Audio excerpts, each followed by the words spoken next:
Assalamualaikum warahmatullahi wabarakatuh. Alhamdulillah. Wassalatu wassalamu ala sayyidina Rasulullah wa ala alihi wa sahbihi wa mawala wa la hawla wa la quwwata illa billah. Rabbi shrah li sadri wa yassir li amri wahlul 'uqdatam min lisani yafqahu qawli. Allahumma 'allimna ma yanfa'una wa zidna 'ilma warzuqna al-ikhlasa fil niyyati wal qawli wal 'amali wa ba'du. Ikhlis niyyata lillahi ta'ala.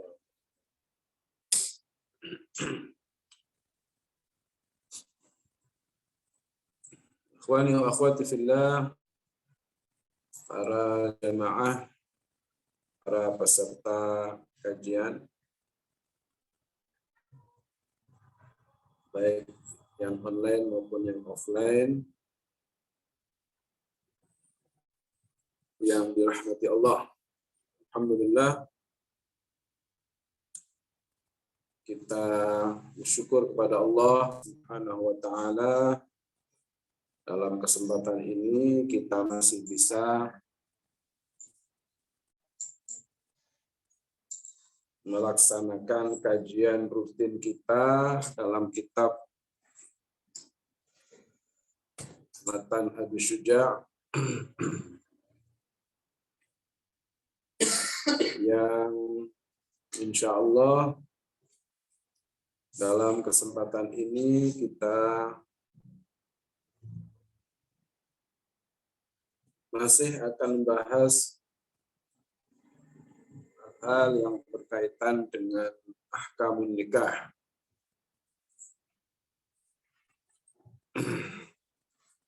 Dalam kajian yang lalu telah disampaikan bahwa menikah atau hukum nikah itu bervariasi, bermacam-macam. Jadi tergantung pada individu setiap muslim. Jika dia ini termasuk orang yang membutuhkan kepada pernikahan, mampu, ya,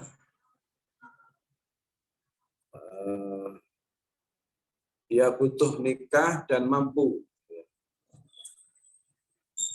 membutuhkan kepada pernikahan dan mampu baik secara finansial,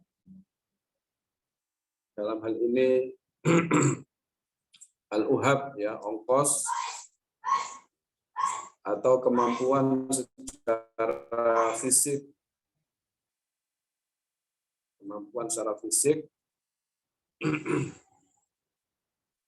mampu untuk menikah secara fisik, ya.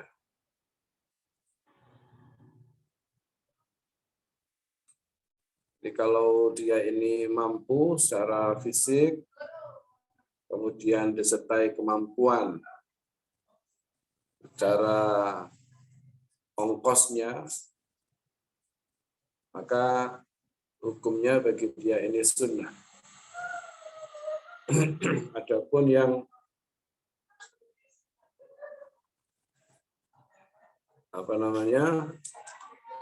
dia ini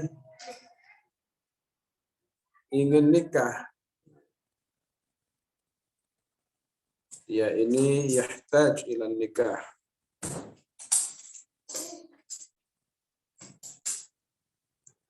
tetapi tidak punya kemampuan, ya, tidak punya ongkos, juga tidak mampu secara fisik, maka baginya ini makruh.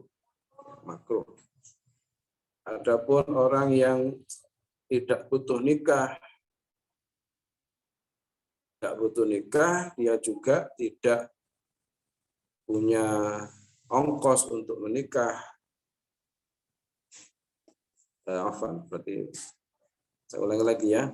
Orang yang kedua, orang yang tidak butuh nikah, ya. Orang yang tidak butuh nikah, dia juga tidak punya kemampuan dalam hal ongkosnya, tidak punya kemampuan dalam hal ongkosnya, maka dia ini makruh untuk menikah.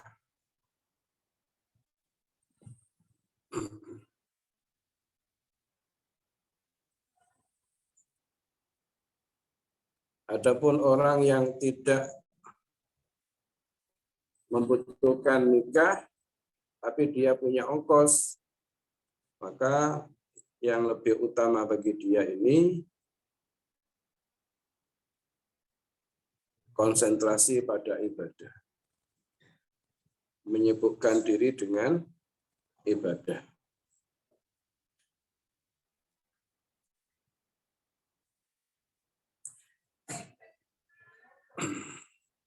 Adapun tadi itu orang yang butuh nikah tapi tidak punya ongkos menikah, maka disunnahkan untuk tidak menikah. Malah sunnah untuk tidak menikah. Jadi orang yang tidak butuh nikah tapi tidak punya ongkos untuk menikah, disunahkan untuk tidak menikah. Disunahkan untuk tidak menikah. Jadi alhasil hukum pernikahan itu tergantung kepada individu masing-masing. Tergantung kondisi individu masing-masing. Bisa sunnah, bisa makruh, itu bahkan itu ya bisa haram jika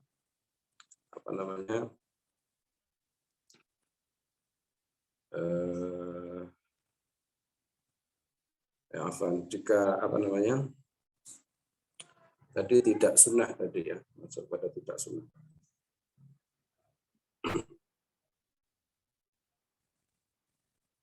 Kemudian sebelum kita masuk pada pembahasan selanjutnya ini, mungkin kita perlu juga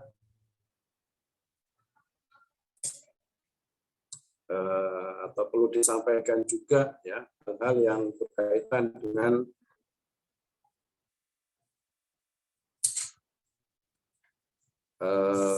calon, bagaimana memilih calon, bagaimana memilih calon suami dan calon istri. Karena kan namanya menikah itu tidak boleh asal-asalan ya. Tidak boleh asal-asalan, pokoknya hanya kepingin nikah gitu aja.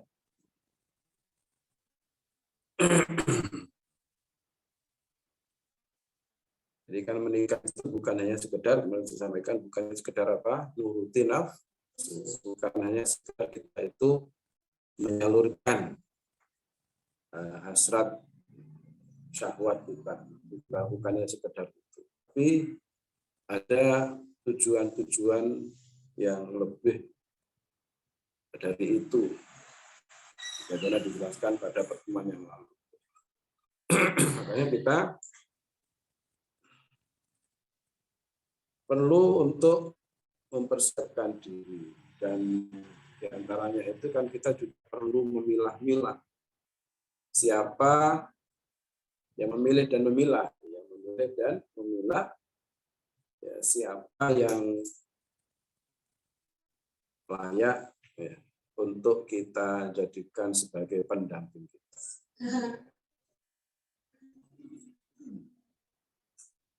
Karena memang Menikah itu bukan untuk sehari 2 hari. Ya, selama-lamanya. Ya.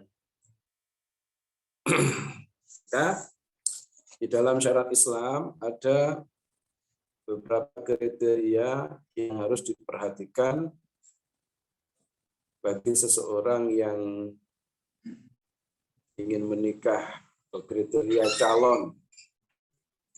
calon suami, calon istri yang harus diperhatikan. Yaqul fuqaha, mungkin itu bisa murojaah juga di sini ya. Yaqul fuqaha yusannu fi zaujati takuna dayyinah. Juga untuk untuk zauj ya. Disunahkan bagi calon istri dan calon suami. Disunahkan bagi calon istri, calon suami yang pertama itu adalah antakuna dayyinah. Kalau calon istri antakuna dayyinah, kalau calon suami antakuna an yakuna dayyinan. Yang pertama itu harus dayyinah. Apa dayyinah itu?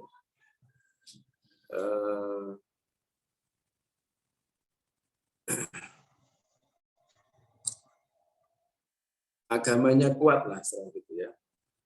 Agamanya kuat. Artinya dia ini sudah pernah belajar ilmu agama yang cukup dan mengamalkan ilmu agama.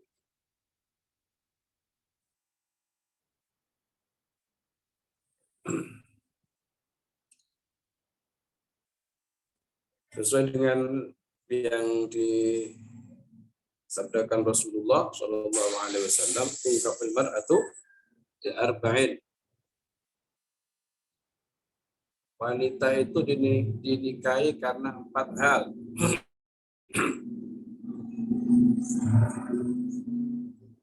Pertama, limaliha, karena hartanya. Kedua, wali jamaliha, karena kecantikannya. Yang ketiga, wali hasabnya, karena nasabnya. Yang keempat, wali diniha, karena agama. Maka Nabi mengatakan, "Faghfar bidzatid din taribat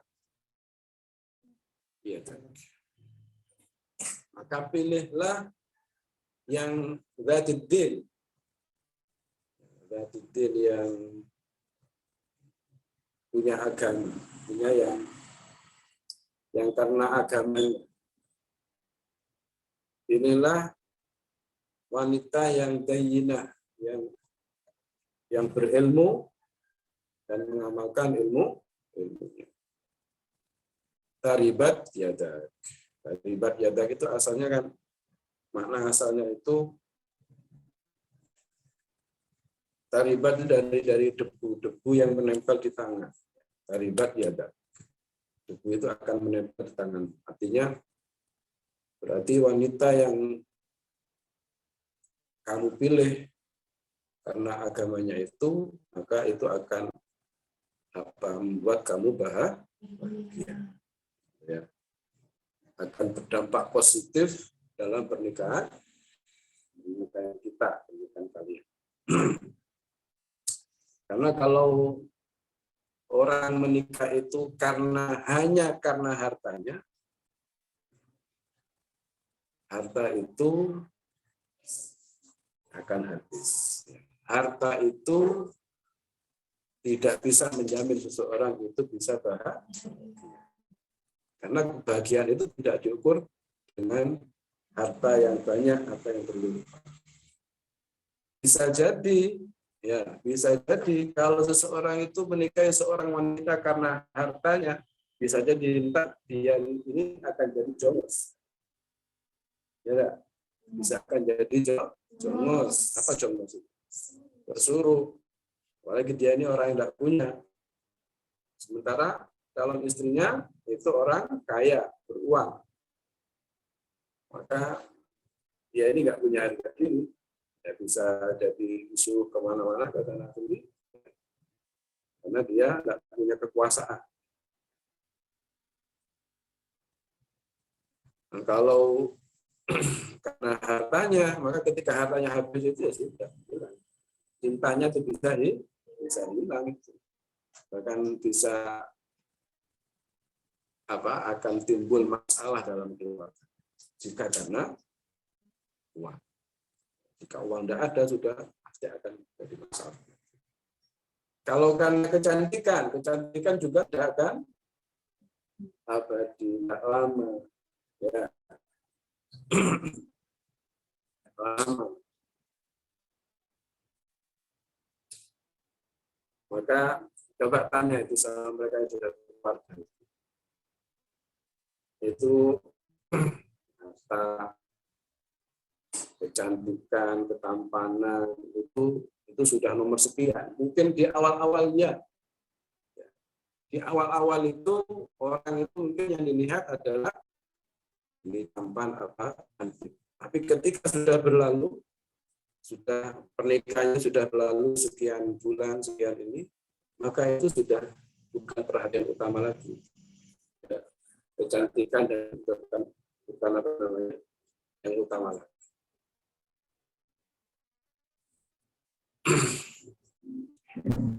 Makanya ya, tadi kecantikan itu, ketampanan itu tidak abadi, tidak lama. Bisa jadi malah kalau istrinya ini cuma itu, maka dia aman kemana-mana. Ya, akan jadi perhatian orang lain, orang banyak. Jadi tidak aman kemana-mana. Jangan-jangan istri saya nanti akan dilihat orang, akan tidak aman. Ya. Bisa jadi begitu. Makanya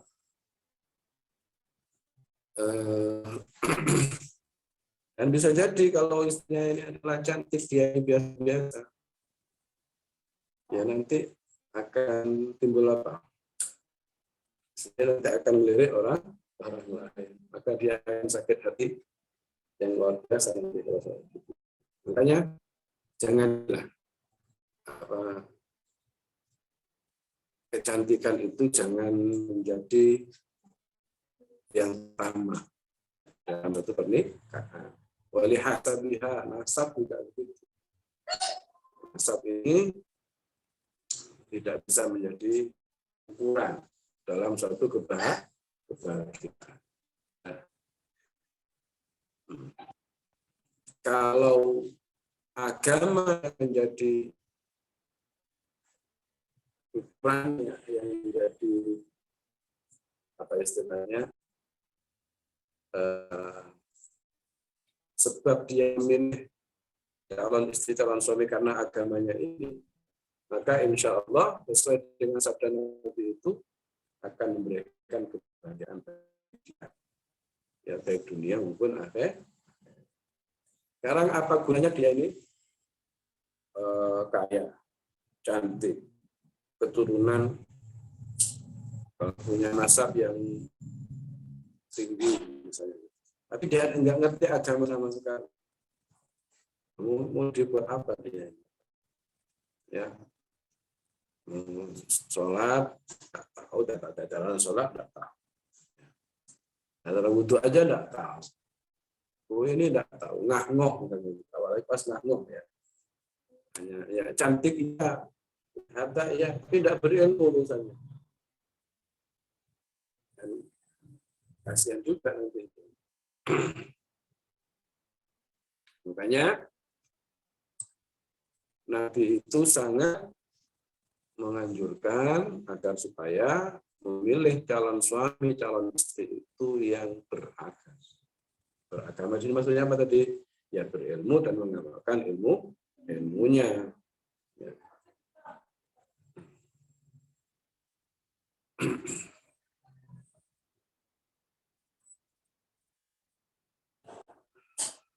Jadi ini baik calon suami, calon istri itu ini yang harus menjadi ini ya.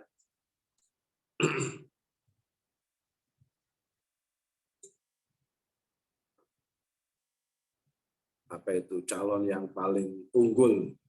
Yang paling unggul itu adalah agama. Yang kedua, antakuna bikron. Ini disunahkan antakuna bikron. Kalau calon istri itu disunahkan masih perawan. Nah, kalau istri disunahkan masih perawan. Sunnah. Apa enggak boleh menikahi janda? Ya boleh saja. Apalagi sekarang banyak janda.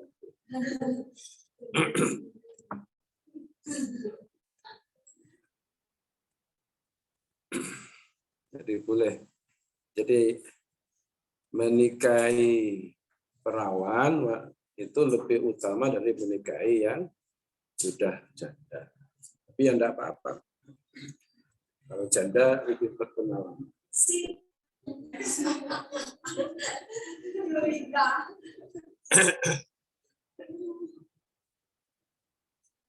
Kan begitu katanya, ya. Kemudian wa antakuna batana sabin. Batina sabin.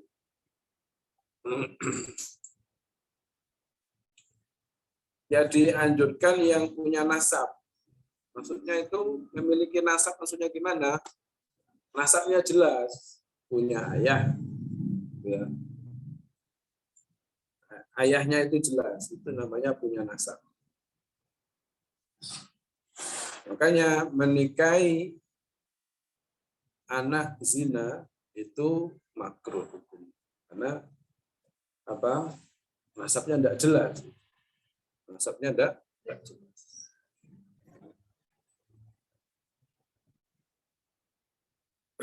Kecuali kalau apa? Untuk menjaganya, ya, menjaga kehormatan. Maka itu akan menjadi sunnah, dan kalau tujuannya karena itu maka dapat pahala. Dan yang selanjutnya antakuna waludan. Kalau calon istri itu disunahkan walud. Walud apa? Subur. Ya. Subur itu maksudnya bisa dapat mendatangkan banyak keturunan. Itu namanya walud. Walud itu bisa apa ya? Kejawaannya manaan. Walud bisa banyak dapat banyak mendatangkan keturunan. Walud. Bagaimana kita mengetahui bahwa seseorang itu adalah walud, wanita itu adalah walud? Gimana cara mengetahui? Dilihat dari saudara-saudaranya. Ya, untuk mengetahui itu dari saudara-saudaranya. Tidak harus dicek, harus bawa ke dokter, diperiksa, kira-kira walud apa enggak, harus begitu. Ya.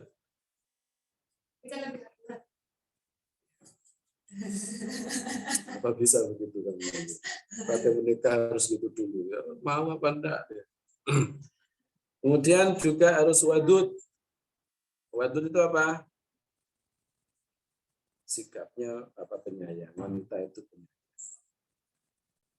Yang apa? Ghairu abusa.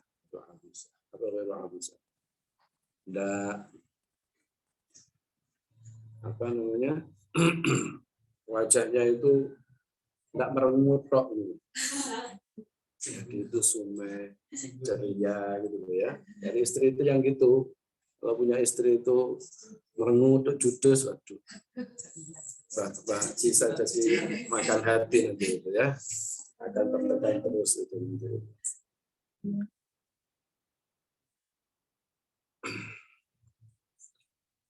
Kemudian juga disunahkan kalau istri itu tidak punya kedekatan kekerabatan.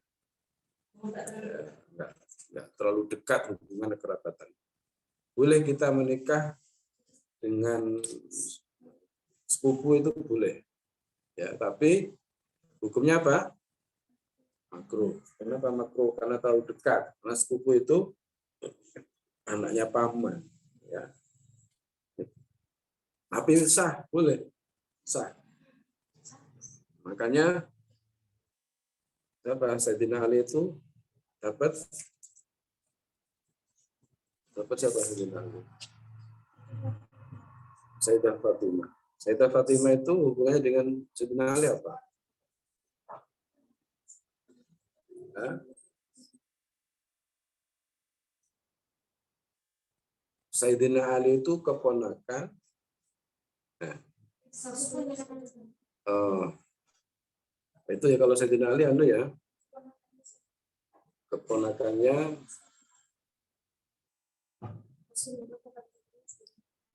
Oh. Kalau Kanjeng Nabi itu sepupunya Sayyidina Ali. Ya. Berarti ponakan sepupu itu. Mana ya? Oh, enggak ada. Yang jelas itu boleh, tapi makruh karena dekat. Karena itu boleh, maka banyak kalau kiai-kiai itu, apalagi kiai Madura terutama itu yang dinikahkan itu ya sepupunya, ya, anak sepupunya. Ya, gitu. Ada alasan sebagian mereka itu ada yang mengatakan kalau itu kan sudah jelas kita tahu bebek bobotnya, sudah tahu jelas. Tapi ada juga yang kemudian menanggapi negatif, biar tidak keluar ininya. Apa kekayaannya itu tidak kemana-mana. Katanya biar itu tidak keluar ke orang lain. Katanya. Malah punya hal makruh katanya itu ya. Punya itu.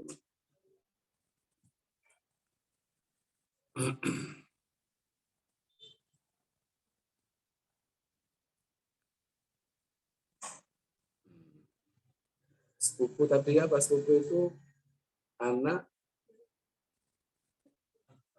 Hah?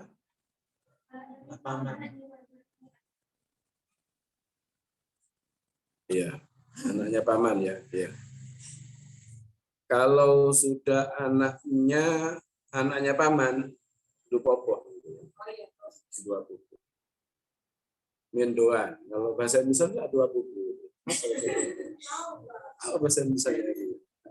Kalau Maduranya du popo. Ya. Kalau Jawanya mendoan. Indonesianya dua pupu. Apa itu anak perempuan dari anaknya paman. Itu tidak makruh. Tidak makruh kalau jadi itu ini penting kita itu sebelum kita menentukan siapa calon kita nantinya yang akan mendampingi kita itu, maka kita harus tahu kriteria-kriteria. Ya. Jadi kalau yang 4 tadi itu 5 liha, wali jamaliha, wali hasan wali diniha itu, kalau dipilih 4-4-nya ini berat ini ya. Wanita yang punya keempat-empatnya ini kriterianya itu berat. Tidak semua orang punya 4 kriteria. Kadang dia cantik tapi tidak kaya.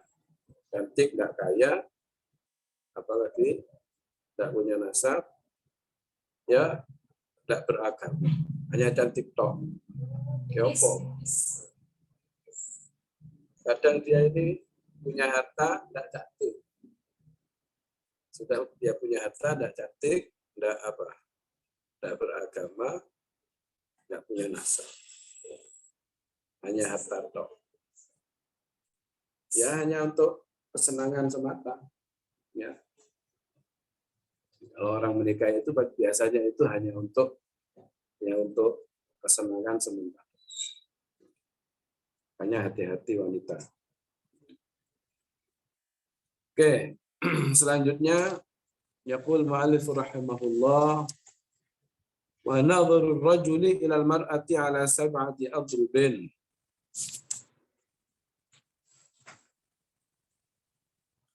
Wa nadharu ar-rajuli belum ya? Yang atas belum? Oh ya, wala yankihul hurru amatan illa bi syartaini. Kemarin kan dijelaskan bahwa laki-laki itu boleh menikah 4 wanita merdeka sekaligus atau terpisah-pisah. Pokoknya jatahnya cuma 4. Ya. Boleh. Tapi tidak wajib ya. Boleh tapi tidak wajib. Apakah sunnah? Juga tidak sunnah juga. Yang sunnah malah itu, kalau kata Syekh Salim itu al-afdal itu 1. Yang lebih utama itu 1. Tapi boleh menikahi 4 sekaligus juga boleh.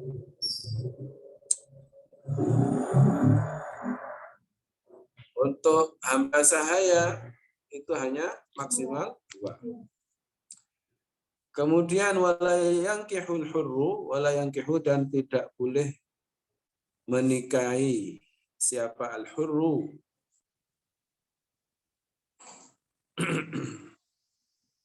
Orang merdeka, laki-laki merdeka. Laki-laki merdeka maksudnya bukan budak, amatan. Seorang wanita, ya, budak wanita.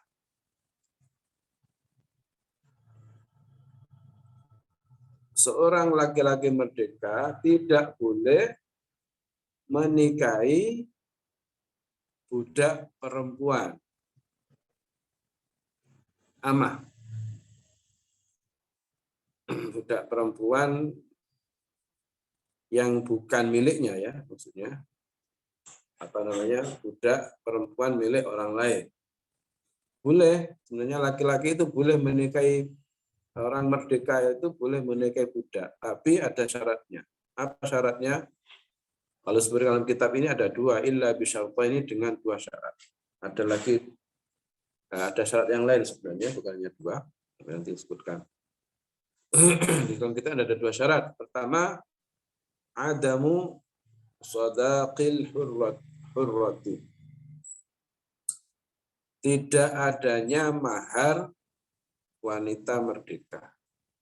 Artinya dia enggak punya mahar untuk dikasihkan kepada wanita merdeka yang akan dinikahi itu. Dia enggak mampu, enggak punya mahar.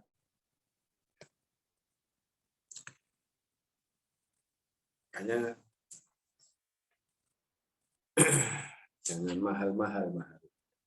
Tapi di Indonesia sudah termasuk murah meriah. Mahar di Indonesia termasuk murah meriah. Makanya banyak orang-orang Arab itu ingin menikahi orang Indonesia karena murah meriah. Banyak orang Arab itu yang sudah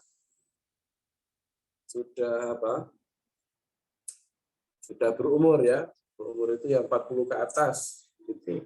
Masih belum menikah itu banyak. Dulu waktu di sana saya itu ada orang yang ya sudah umurnya ya 30 sudah 40-an itu lah, sudah rambutnya sudah ada yang putih. Mobilnya padahal sudah Mercedes-Benz mobilnya. Tapi belum menikah. Waktu itu tahun 98 BC.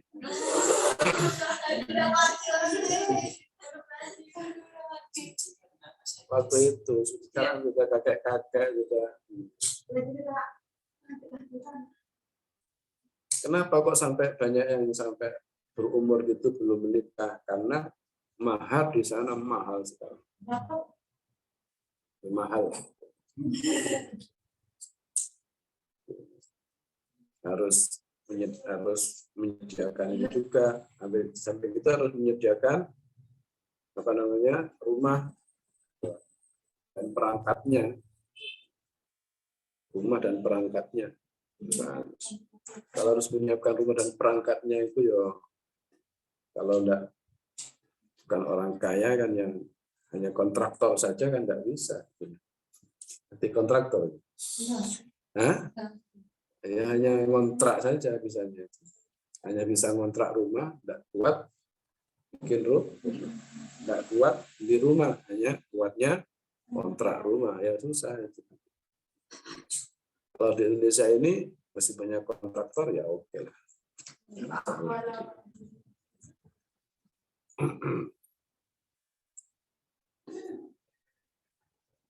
Nah, jadi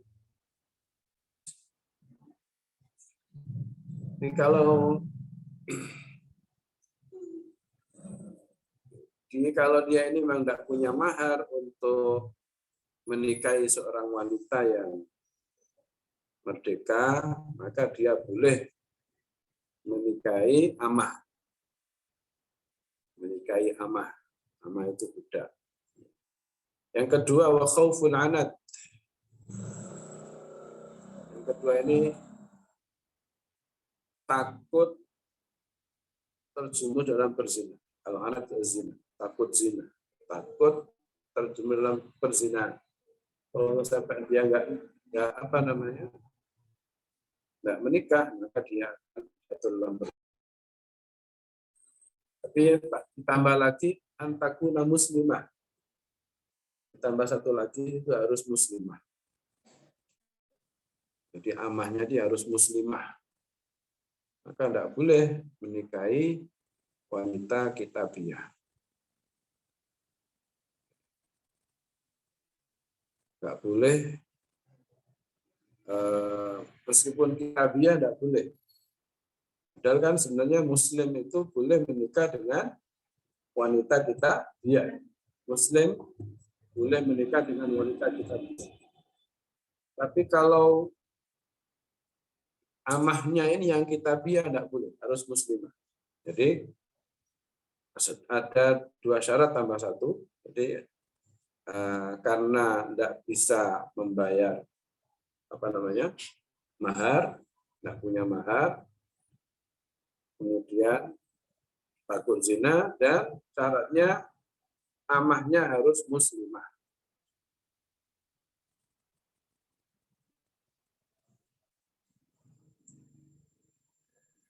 Ini bicara seorang laki-laki yang dia ini memang dia tidak punya amah, ya, tidak punya istri, ya tidak punya amah.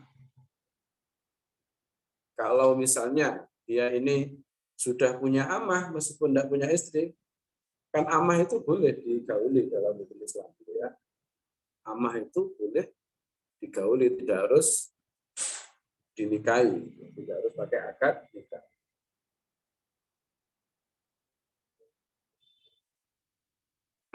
Kenapa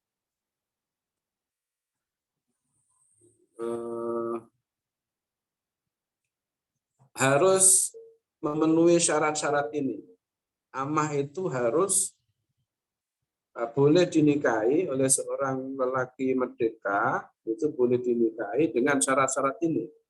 Artinya tanpa syarat ini tidak boleh dinikahi. Kenapa kok harus memenuhi syarat-syarat ini? Karena jika dia ini punya anak, ya, dari amahnya ini dia punya anak, berarti anaknya nanti akan menjadi apa? Menjadi budaknya sayyidnya. Anaknya nanti akan menjadi budaknya sayyid. Budak dari sayyidnya.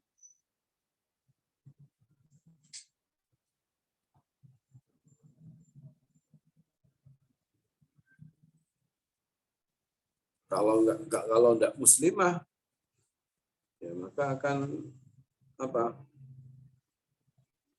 Kalau anaknya nanti enggak muslim juga, susah.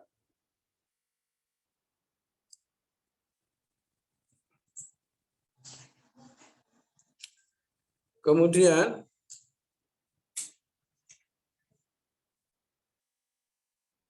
Yaqul mu'allif rahimahullah wa nadharu ar-rajuli ila al-mar'ati ala sab'ati adrubin. Kita bicara tentang hukum laki-laki melihat terhadap wanita. Itu ada 7. Ya, wa nadharur rajuli, melihatnya seorang laki-laki ilal mar'ati kepada seorang perempuan ala sab'ati adrubin, terbagi atas 7 macam.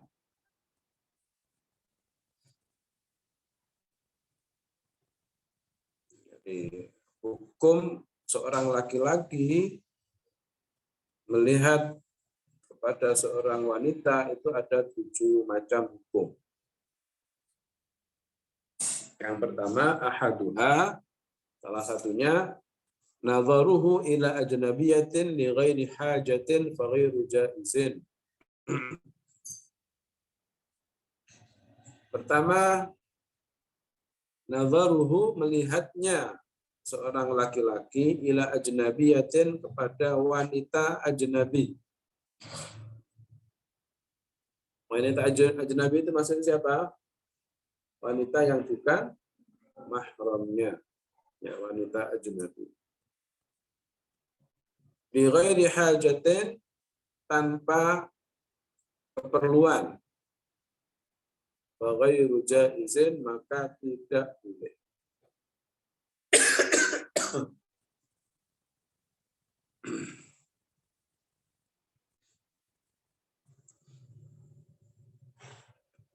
Ini maksudnya melihat auratnya, ya.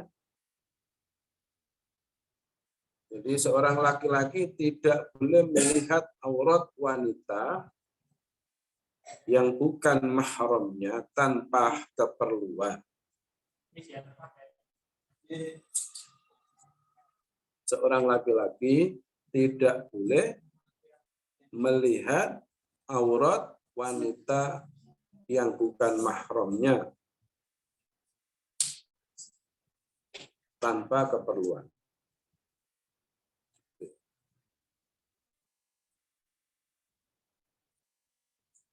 Kecuali kepada wajah dan kedua telapak tangan.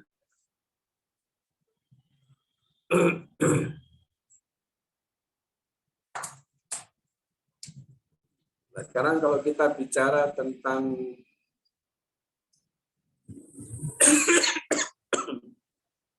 apa namanya, mahram.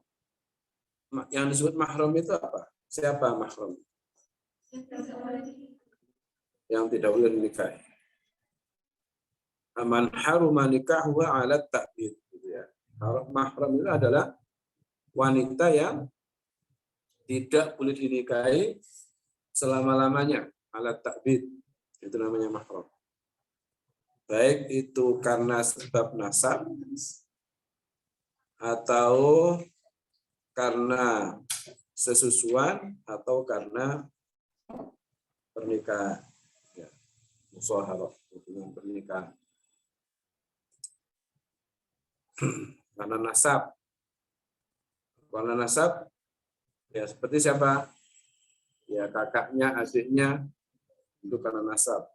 Ya ibunya. Atau karena sesusuan.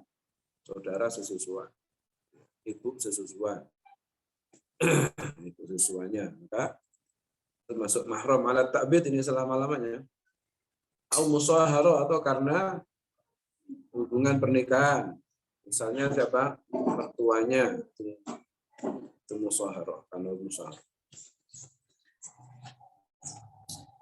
Kemudian tidak boleh seorang laki-laki melihat wanita yang bukan mahramnya aurat, ya. Tidak boleh melihat aurat wanita yang bukan mahram. Sekarang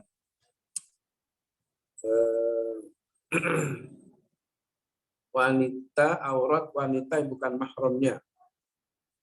Berarti yang disebut aurat itu yang mana berarti? Jami'u badaniha illa al-wajha wal kaffain. Itu yang nggak boleh dilihat. Jami'u badaniha, seluruh badannya. Ilal wajha wal kaffain. Ya. Kecuali wajah dan kedua telapak tangan. Ini tidak boleh dilihat. Baik dengan syahwat atau tanpa syahwat. Ya. Kemutlakon berarti ini ya. Tidak boleh secara mutlak. Baik dengan syahwat atau tanpa syahwat. Itu namanya mutlak.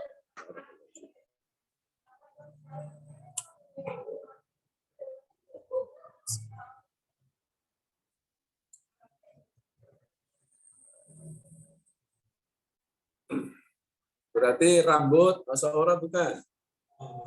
Aurat. Boleh dilihat enggak? Boleh.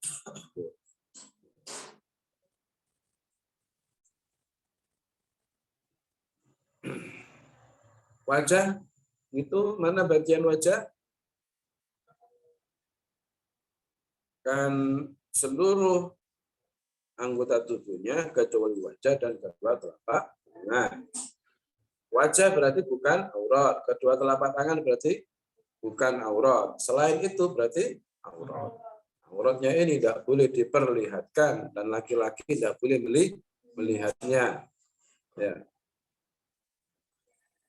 Wajah itu mana? Dari mana? Mana? Dari tumbuhnya rambut umumnya. Ya, umumnya. Itu maksudnya yang normalnya lah. Ya. Sampai dagu. Dagu mana dagu ini ya? Dagu. Berarti di bawah dagu aurat. Di bawah dagu aurat C. Di bawah dagu itu aurat C. Tutup C. Tutup C. Di bawah dagu aurat. Lakukan. Nah, coba ini yang belum menutup dagunya ditutup. Ya. Karena banyak yang ini belum perhatikan. Jadi di bawah dagu ini aurat, maka wajib ditutup. Ya, wajib ditutup. Ini sudah kelihatan sudah cetok ya.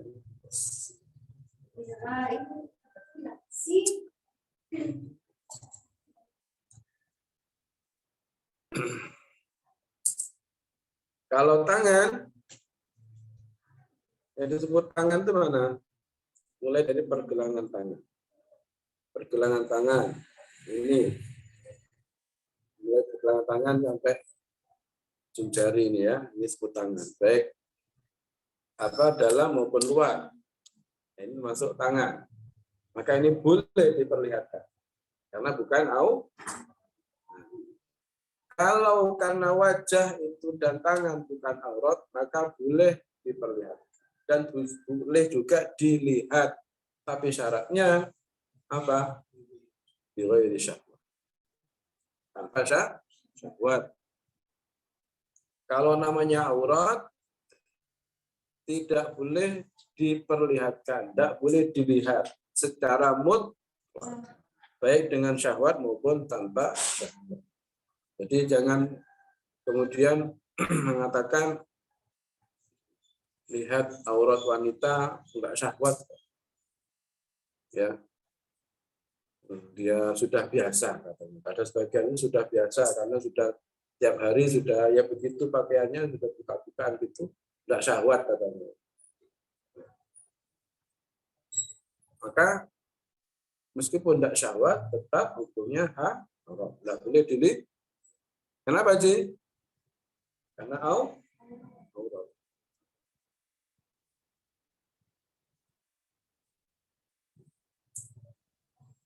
Sekarang saya nanya Suci. Murojaah. Auratnya, kalau tadi ini auratnya laki-laki, nah, auratnya perempuan di depan mahramnya, di depan selain mahramnya, ya. Aurat perempuan di depan selain mahramnya, itu berarti apa? Jami'u badaniha ilal wajh wal kaff. seluruh tubuhnya keluar wajah dan kedua telapak tangan. Ini aurat. Sekarang aurat wanita sesama wanita. Mana? Baina surah wa rukbah. Antara pusar dan lutut. Ma baina surah wa rukbah. Bagian antara pusar dan lutut. Pusar berarti bukan aurat. Kalau aurat wanita di depan mahramnya, depan ayahnya, depan adiknya, mana? Sama. Ma baina surah wa rukbah. Ya. Antara pusar dan lutut. Bukan apa namanya? Karena mahramnya maka boleh buka-bukaan semua, boleh buka. Ya, ada batasan. Karena ada itu begitu yang kita ada. Ya, karena ini kan ayahnya, ini kan adiknya, gitu. Sehingga di rumah itu hanya dia pakai celana pendek. Ada yang begitu. Ya. Enggak boleh.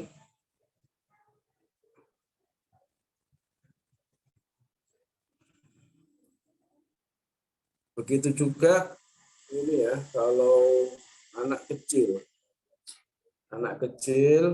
anak perempuan yang meskipun dia belum mumayyiz, itu tidak boleh kita melihat kepada aurah mubalagh. Meskipun itu ayahnya sendiri. Apalagi tidak boleh melihat kepada aurah mughallaghahnya. Aurah mughallaghah itu apa? Kecuali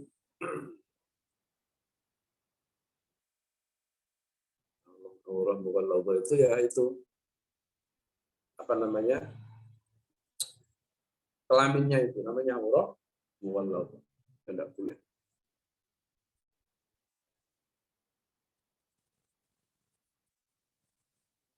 Meskipun anak kecil ya, tidak boleh dilihat aurah mughallaghah.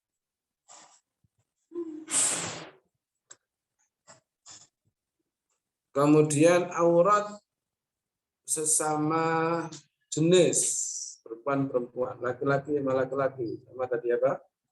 Matanya surah. Kalau suara wanita itu aurat bukan? Bukan. Ya, aurat wanita bukan aurat. Suara wanita bukan aurat. Suara wanita itu bukan aurat. Maka boleh wanita itu bincang-bincang dengan laki-laki yang bukan mahramnya boleh. Tapi dengan syarat apa? Bisa apa? Tidak dengan apa Pak Guru? Melenggok-lenggokkan suara.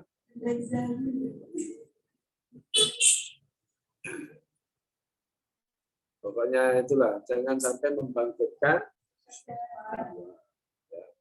suaranya itu jangan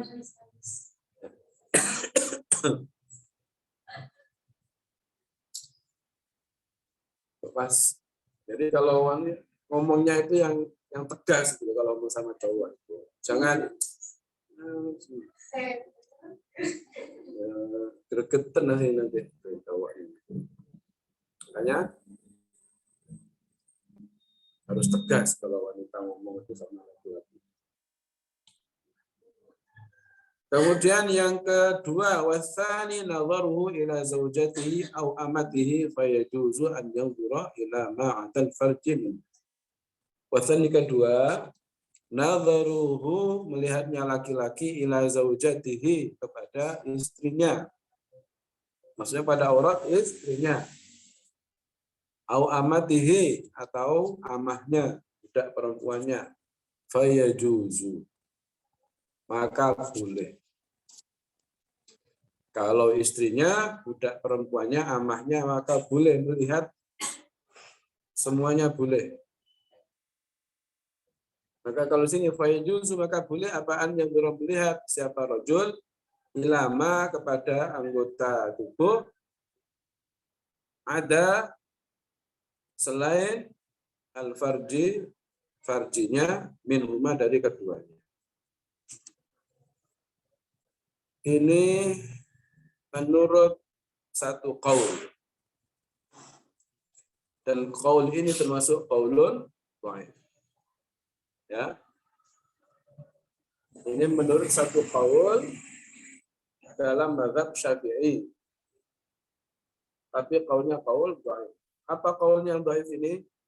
Laki-laki itu boleh melihat seluruh tubuh, seluruh aurat istrinya dan amahnya, kecuali farjinya yang tidak boleh. Makruh. Hukumnya makruh. Menurut satu qaul. Dan qaul ini termasuk qaul. Jadi tidak boleh melihat kemaluannya. Melihat kemaluan itu, kemaluan istrinya, kemaluan suaminya, itu termasuk makruh. Menurut satu qaul ini. Tapi qaulnya ini qaul lemah. Menurut qaul yang mu'tamad, apa qaul mu'tamad itu? Pendapat yang bisa dipegang, pendapat yang apa istilahnya, yang lebih kuat, ya. Maka boleh melihat,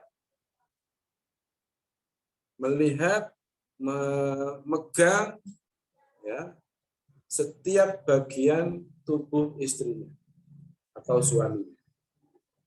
Boleh. Boleh. Gak boleh melihat, dan terus piye. Padahal itu kata sebagian ulama itu justru itulah apa namanya tempat syahwat tertinggi di situ tempatnya, ya. Tempat syahwat tertinggi tempatnya di situ. Kalau nggak boleh lihat gimana nanti? Kalau nggak boleh lihat, nggak boleh pegang, terus mau ngapain?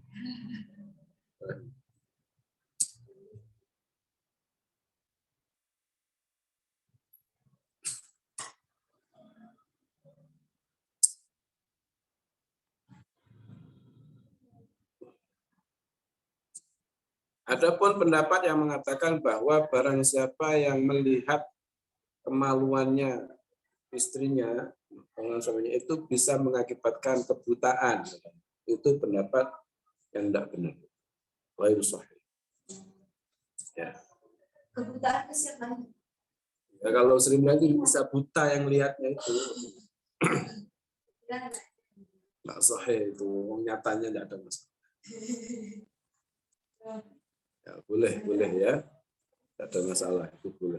Yang mengatakan itu qaul dhaif. Boleh juga diamalkan, ya boleh juga, silakan kamu kalau memang nggak ingin melihat ya tidak apa-apa. Tapi lain seharam.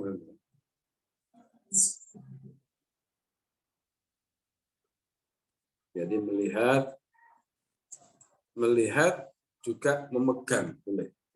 Bukan hanya boleh melihat, tapi nggak boleh memegang. Karena kalau boleh dilihat berarti boleh juga dipegang. Ya.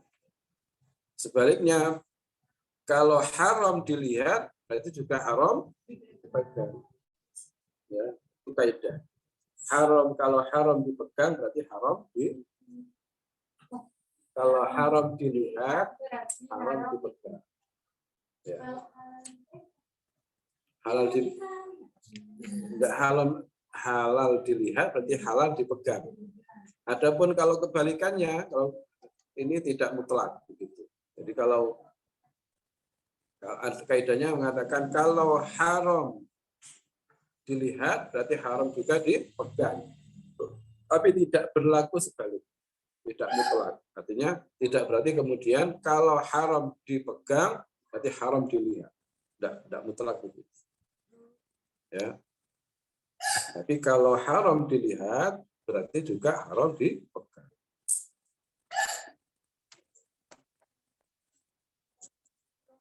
Makanya rambut itu, rambut wanita, kan tidak boleh dilihat. Maka ketika dia ini, ya maka tidak boleh juga dipegang. Ketika lepas juga tidak boleh dipegang. Ini aurat, bisa aurat. Ya, aurat wanita misalnya lepas, rambutnya maksudnya, rambutnya lepas. Itu kan aurat itu ya, tidak boleh dilihat juga tidak boleh dipegang.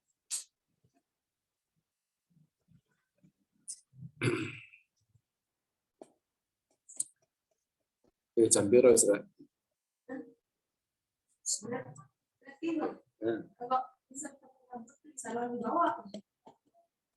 Ya, terserah kamu.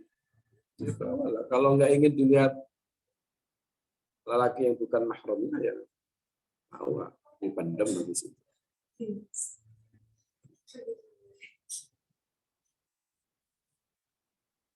Wathalithu nazaruhu ila dhawati maharimihi aw amatihi al-muzawwajati fayajuzu fima ada ma baina sutrati wa rukbah.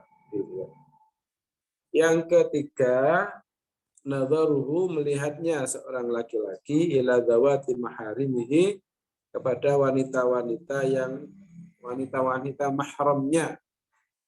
Wanita-wanita yang menjadi mahramnya. Ibunya, adiknya, au amatihi al-muzawwajati,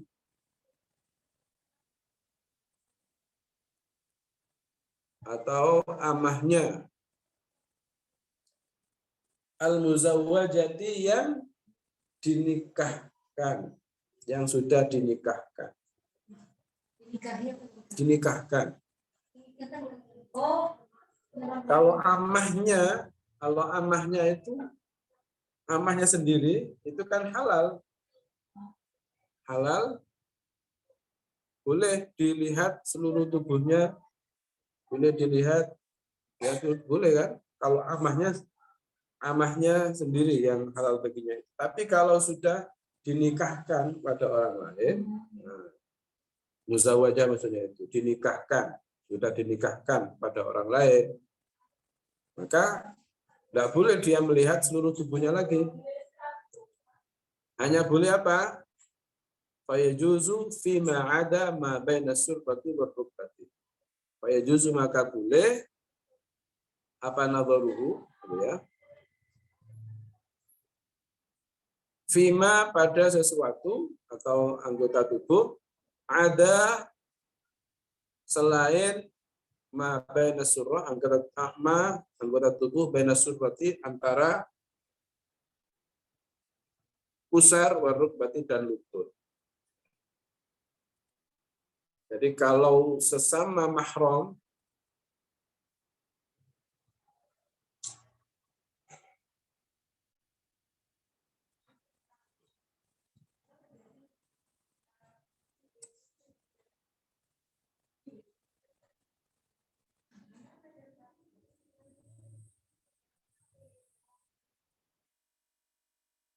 pendapat yang mengatakan bahwa melihat fardhi suami atau istri menyebabkan bukan kebutuhan, kebutaan.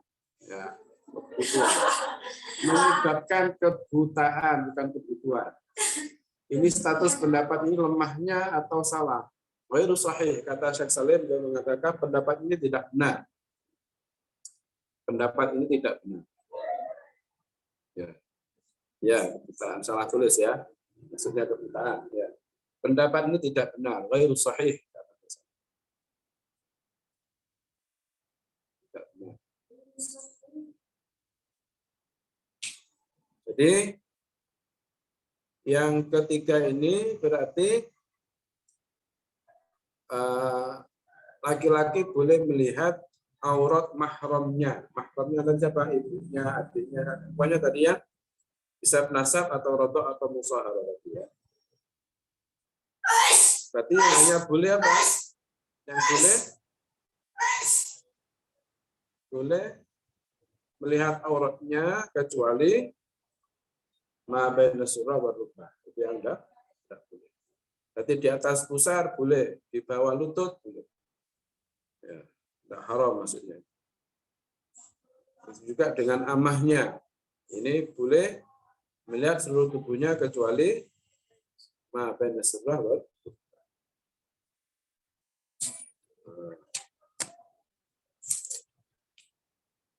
warabi'u wallahu a'lam. Yang dua.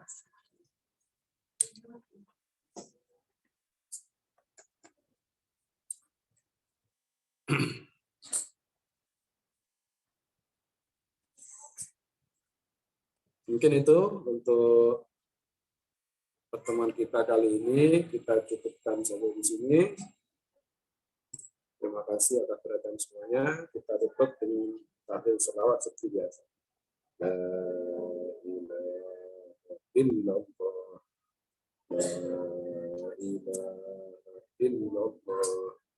La ilaha illallah. Allahumma shalli ala sayyidina Muhammad wa ala alihi wa sahbihi. Allahumma shalli ala sayyidina Muhammad wa ala alihi wa sahbihi wa sallam. Allahumma shalli ala sayyidina Muhammad wa ala alihi wa sahbihi.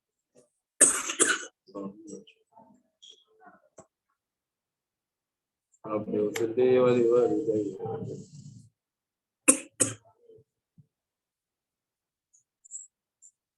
Alhamdulillahirrahmanirrahim. Barakallahu fikum. Wassalamualaikum warahmatullahi wabarakatuh. Waalaikumsalam.